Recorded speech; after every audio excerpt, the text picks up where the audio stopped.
butt-hurts, cries, and a dark shadow falls over this troll.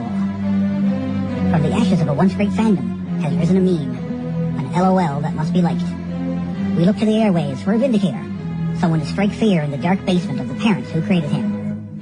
The battle between fan and smark has begun. With a head on his shoulders stands the smart fan, a speaker of truths, with a voice of silence and a radio show of justice. This is Ring Rust.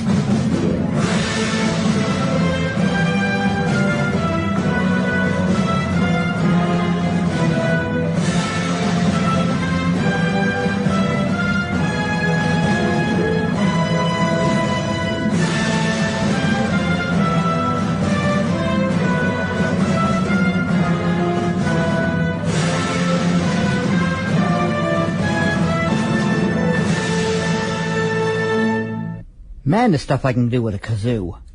Now I made a decision. Now, even though there is a TNA one-night-only event tonight, as this show is being broadcast live, I came to the decision that by the time the show is podcasted, it's too late for anyone really to listen to my predictions to what's going on in the show. And I haven't really been watching TNA all that much lately. I've watched whatever comes through on my YouTube feed, because whatever TNA posts to their YouTube channel is what I end up seeing. And that's usually just individual matches from Explosion, which is fine, entertaining in and of themselves. But it's not the full episode of Impact. So, you know, I got to go out of my way to find the full episode of Impact, and usually I'm watching something else. Same goes with WWE, really. Haven't really been watching a lot of WWE either, or Ring of Honor, or really any wrestling aside from whatever comes through my mailbox, or whatever comes across my desk that someone posts on YouTube or Facebook or whatever. It says, hey, look at this. And it's like, okay. And I look at it, and there it is. That's predominantly the wrestling I've been watching these days. Whatever's in my DVD or Blu-ray collection, whatever comes across my desktop, or whatever I go to see live. Like I saw the New Evolution Wrestling show the day before my birthday. And it was a fun show. Then again, live shows are usually better than, I mean, it's any sporting event, wrestling, football, basketball, soccer, chess, is better live. So, if it's in the Olympics. Anyway, so, what I'm going to do instead, on any occasion where there's a show happening the night of my show, it's like, I'm not going to bother. So, like close to a month ago now, when the Ring of Honor show was that night, because also I was reviewing the two shows from the previous week. I was reviewing the TakeOver and TLC, I think was the WWE pay-per-view. I was reviewing the two of those and previewing that. So I was doing 3 shows in one. So it was quite hectic. And still keeping to my schedule of doing the 3-way dance-off and the Macho Fact and all those things, and it just became too hectic. So what I'm going to do, the first live show after of the year, because the previous 2 shows were part 1 and part 2 of the Ring Rust Top 50 Year-End Countdown, still podcasted on my Podomatic page if you haven't listened to them yet, is I'm going to go to Kayfabe News, Unreal News for an Unreal Sport, their website, kayfabenews.com. And I'm going to read stories off that because they're fun and they're humorous and yeah. So it's an aspect of wrestling I enjoy. So why wouldn't I? Why wouldn't you expose yourself to an aspect of wrestling that you enjoy? You stop and sit and think about that for a few minutes. Why are you watching something you don't enjoy? Long story short, don't say because you're a fan enjoys the thing that they're a fan of. So, when you're enjoying it, you can call yourself a fan of it. World Wrestling Entertainment announced that this year's Royal Rumble event will feature 7 mind-blowing surprise entrants, each of whom the company have listed by name. You won't believe who joins the action this year, reads the article published today in the front page of WWE.com, several weeks in advance of the event. Just look.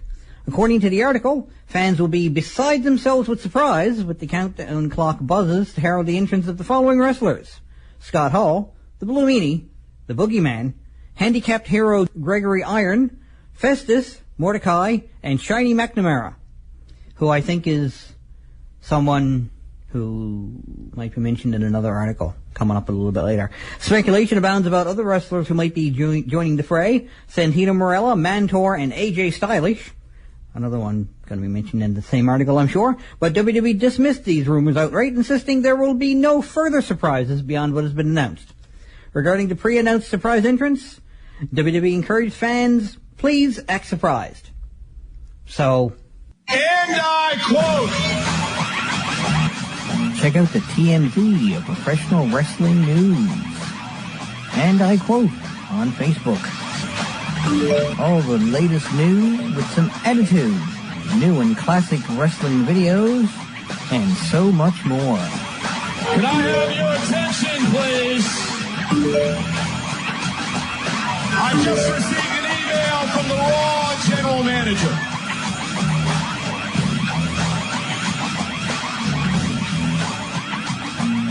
This is Fanboy Mark Cerrone. You are listening to Ring Rust on 3.5 CHMR-FM.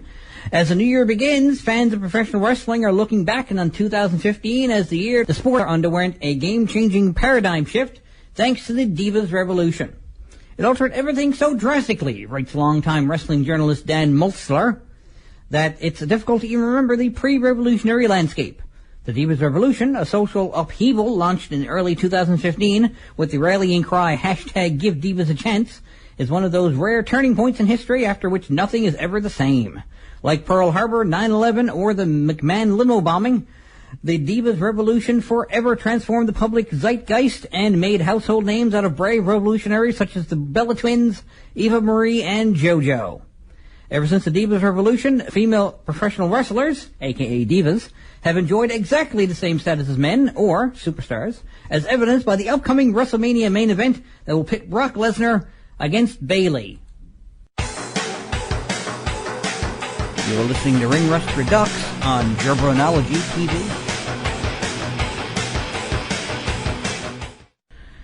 Of course, I can't imagine a Newfoundlander porn star, I guess.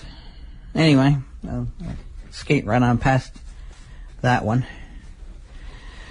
Anyway, Making a Murderer, a popular Netflix docudrama chronicling intrigue and deception in the American criminal justice system, will return in June with a second season that re-examines the suspicious death of Katie Vick. The 10-part second season will delve into the teenage cheerleader's unsolved murder and alleged post-mortem sexual befoulment by delving into her relationship with the man known only as Kane. The first season of Making a Murderer, which was binge-watched by millions of viewers over the holiday season, tells the twisted tale of Stephen Avery, exonerated after 18 years in prison, only to be arrested for a suspicious murder shortly after his release. The second season will take the Avery story look like a sweet fairy tale, said series co-creator Laura Ricciardi. You ain't seen nothing yet. The Katie Vick murder briefly made headlines in 2002 after she was found dead and apparently sexually violated following a date with Kane, a socially awkward man who was badly burned as a child during a fire at the funeral home his parents operated. Making a Murderer will tackle some of the vexing unresolved questions of the case, such as, why did the case vanish so quickly from headlines? Why was Kane never arrested, tried, or punished? Was evidence planted at the crime scene by a mysterious man named H.H. Helmsley? Was Vick's body ever found, or did her casket contain only a mannequin in a wig? Viewers will have to wait until June to see the series, but speculation already abounds on the internet, with some conspiracy theorists even suggesting the murder never happened and was actually a case of very bad writing during the dying gasps of the Attitude Era. You're listening to Ring Rust Redux on Gerbranology TV.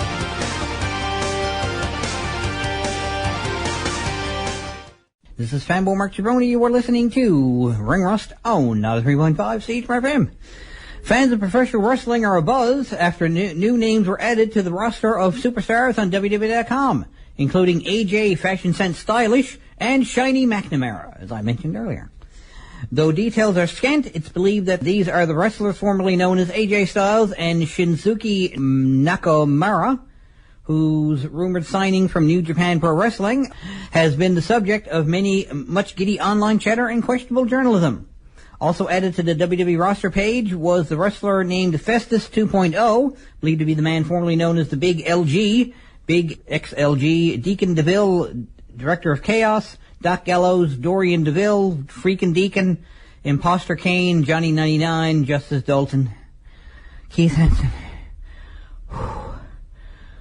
Give me a minute. Alright, Luke Gallows, the Mass Assassin, and 37 other names. It's a good thing they didn't list them all. Although it was initially believed that Machine Gun Carl Anderson had also signed with WWE, it turned out to be rapper Machine Gun Kelly, who will square off against Kevin Owens at WrestleMania in a dance-off. According to leaked documents, the newcomers will form a faction called the Projectile Club. 'Cause, yeah. You are listening to Ring Rust Redux on Jabronology TV. Sports entertainment impresario, that's a hell of a word, Vince McMahon announced today the launch of XFC, a mixed martial arts league he insisted will be bigger, badder, and fightier than the reigning MMA organization, UFC. At a press conference this morning, McMahon fired verbal volleys at UFC honcho Dana White, goading him into a Saturday night war, during which XFC events will be broadcast at the same time as UFC pay-per-views. "This ain't your granddaddy's MMA," boasted McMahon. "There's a new game in town." The promotion, which will launch in February with an event called XFC Human Cockfighting, will differ from UFC in a number of ways. Instead of an octagon, fights will be held in a 10-sided decagon. Leaping onto an opponent from atop the decagon is legal and, in fact, mandatory. Kendo sticks, chairs, and other weaponry will be easily accessible under the decagon. Referees will only step in to break up a fight once one fighter has gone completely limp, and the Spanish-language commentators will be situated inside the decagon. A number of McMahon's closest advisors warned him to stay out of the MMA world, given the abysmal fate of the short-lived football league XFL. But McMahon was reportedly determined to make a bold, game-changing venture before he begins his 3-year prison sentence for assaulting a police officer. You are listening to Ring Rust Redux on Jabronology TV.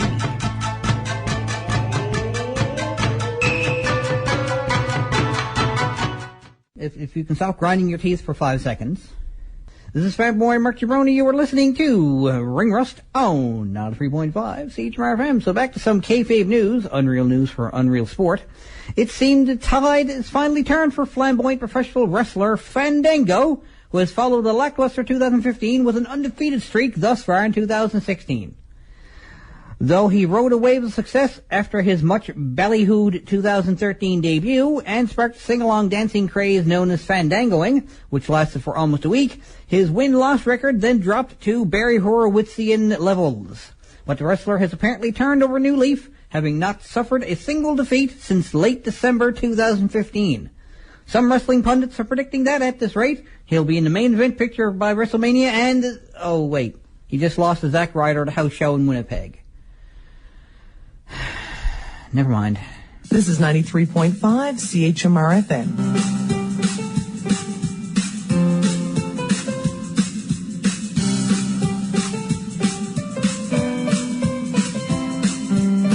Like me on Facebook, tinyurl.com/ringrust. Follow me on Twitter at Mark Jabroni.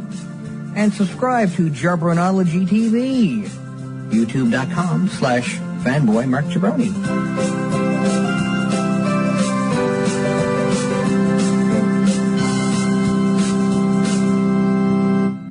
World Wrestling Entertainment is experiencing its, quote, worst year in decades, unquote, according to self-proclaimed wrestling historian Jaden McCreary.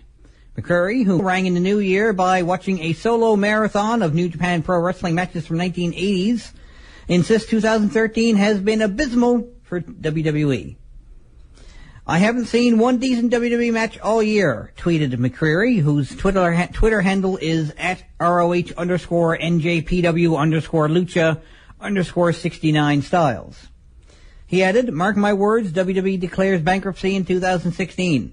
McCreary is known among the so-called internet wrestling community for his bold proclamations, such as his insistence that he predicted The Undertaker's streak-ending loss at WrestleMania, and that Shane McMahon will be running WWE by 2013.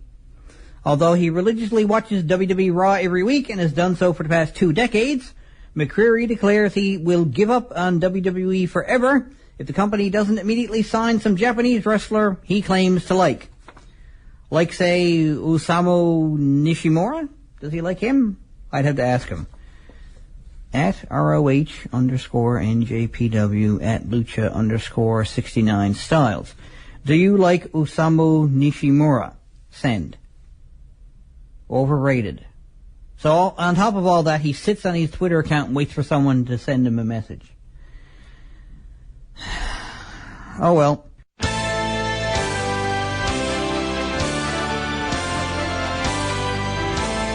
are listening to Ring Rust Redux on Jabronology TV. This is Rambo Mark Jabroni. You are listening to Ring Rust on 3.5 CHMRFM. As WWE matchmakers begin planning the company's biggest annual sports entertainment extravaganza, it has become clear that the only credible WrestleMania opponent for Brock Lesnar is Lesnar himself. The main event in WrestleMania 32 is this spring will pit the Beast Incarnate, Brock Lesnar, against the Conqueror, Brock Lesnar, in what is expected to be the most evenly matched showdown since Randy Savage versus Ricky Steamboat. Lesnar's mouthpiece and legal guardian, Paul Heyman, concedes that Lesnar will be Lesnar's toughest opponent to date, but insists Lesnar will emerge victorious. My client, Brock Lesnar, is the one in oneself, said Heyman, and he will make himself wallow in his own blood, urine, and vomit, unquote. During a brief press conference this morning, Lesnar insisted he will hurl himself around the ring with reckless abandon, then shriek, "Suplex City, self." Now, they're overlooking the obvious, of course. They can just bring other people back and say, you're probably credible. Let's bring back Sho Funaki. I bet he'll be a good opponent for Brock Lesnar. How about Zach Gowen? He'd be a great opponent for Brock Lesnar. How about Rey Mysterio? Yeah, let's bring these guys back. How about Super Porky? Let's bring him back and put him up against... Oh, I know, I got an even better idea. How about we bring back Batista? You're listening to Ring Rust Redux on Jabronology TV. This is Fat More Mark Jabroni. You're listening to Ring Rust on 3.5 CHMRFM. Now back to some kayfabe news on Real News for Unreal Sport. The board of directors of World Wrestling Entertainment voted unanimously today to end the long tenure of Chairman Vincent Kennedy McMahon over his public arrest on live television recently. The board assembled for an emergency meeting at WWE's Connecticut headquarters after an irate McMahon was temporarily incarcerated for assaulting a police officer during a broadcast of Monday Night Raw. We wish Mr. McMahon the best in his future endeavors, read a terse statement issued this morning by the board of directors. McMahon's termination ends a 4-decade tenure as the most successful promoter in wrestling history, whose brash marketing savvy made household names with The Rock, Stone Cold Steve Austin, and Real American, name redacted. Weird. It's almost as though I can't say the name of name redacted. What? I can't. Oh. He's been removed from history? Is that what you're saying? He was a real American? Fight for the rights of every man. Although the board is willing to overlook McMahon's questionable behavior in the past, challenging God to a fight and winning, orchestrating the kidnapping of his own daughter, associating with Donald Trump, this week's arrest was evidently the deal breaker. McMahon briefly spoke with reporters this morning, insisting he will appeal the decision by logical complaint with WWE Human Resources, but that may prove difficult since every employee of the department has been forced at one point or another to kiss Vince's posterior. Well, you know, maybe he does have a chance to get a job back with WWE, and well, or maybe he should just listen to the lyrics of his own theme song.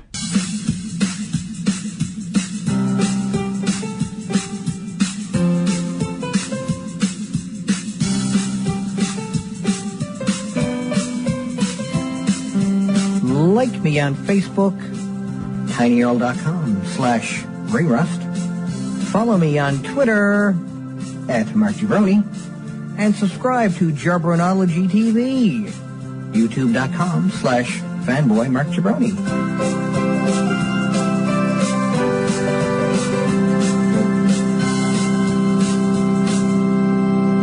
Dude, you can't just ask the sabbatical why it's black. Anyway, Hollywood leading man Dwayne "The Rock" Johnson confirmed today that he will return to World Wrestling Entertainment this spring for a once-in-a-lifetime showdown against top WWE superstar John Cena. That sounds familiar. It's official, Johnson wrote on Instagram. The People's Champ is coming home for an unprecedented showdown against the one man I've always dreamed facing, the Doctor of Thugonomics, John Cena. This is so familiar. WWE has already begun promoting the dream match, which will headline WrestleMania 32. That number sounds wrong. In Texas on April 3rd, with the tagline, Never Before, Never Again.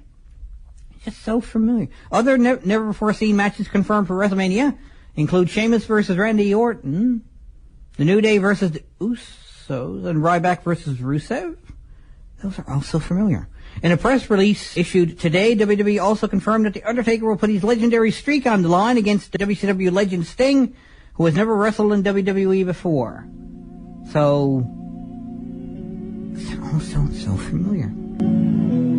That's it for another show, kiddies. Check me out on Facebook, where you can keep track of all the news that's right on the mark, from around ringside to the latest concerts. See you at the shows. Later days.